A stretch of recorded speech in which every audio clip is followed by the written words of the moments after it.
I never applied for a casino licence at any stage, right? Never. Mr. Newman says you did. Well, ask Mr. Newman to show you the application. Well, you asked for one, didn't you? No, I never asked for one. I discussed different options with Newman when he visited he asked for a meeting with me in Melbourne at the Liberal Party, federal conference where I was a delegate, and he said, could I have breakfast with you? And I said, well, if you want to, you can. He came along with his chief of staff, and he asked me, what was an option for developing what we wanted to do, and that was one of the things.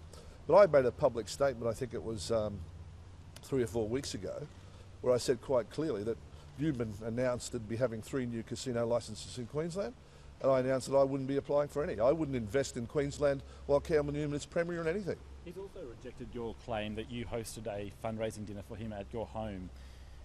No, well, Campbell Newman attended my house for dinner, right? I don't know whether it was a fundraising meeting, I can't recall, but he attended with his wife, and I hosted at my house for his election a fundraising dinner for about 12 prominent people in Queensland who came and had dinner and contributed to his or the party's campaign. That I was in the LNP in those days. Was he lying then? Well, he could be, but he wasn't present at that dinner, but he was present at a separate dinner. So, when you've got a bipolar disorder, you tend to confuse things. No, I didn't turn up with any special legislation. In West, not in that context. Let me explain it to you properly. So it's a good opportunity to answer that question because it's been around for a while.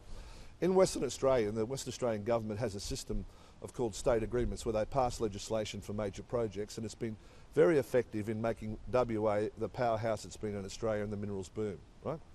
So I was asked by some LNP figures to get together a sample of how this operates in Western Australia to see whether it had an applicability in Queensland. So the Gailey was used to look at that sample. The government decided for their own reasons that they didn't want to follow the Western Australian model, and that's fair enough. And here we are today, nearly 2 years after the Gailey was going to go ahead and provide the government with $3 billion a year of revenue.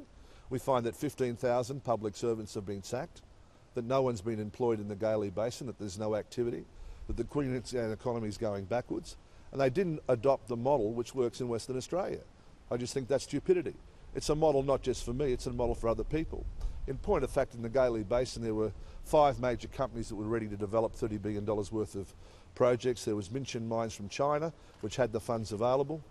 The managing director of one of our leading banks wrote to the Premier in relation to our project and said there was $10 billion available to develop. Valet Mining was ready to go and develop as well. And all of those approvals was cancelled by the Newman government, and he chose an obscure company from India to give an exclusive position, which today hasn't made anything, is in debt, has sacked all their employees in Queensland, was censored by the Indian government for not following what they were supposed to do, was fined hundreds of millions of dollars for failing to meet those obligations. Now, the people who are the real losers in all that are the people of Queensland.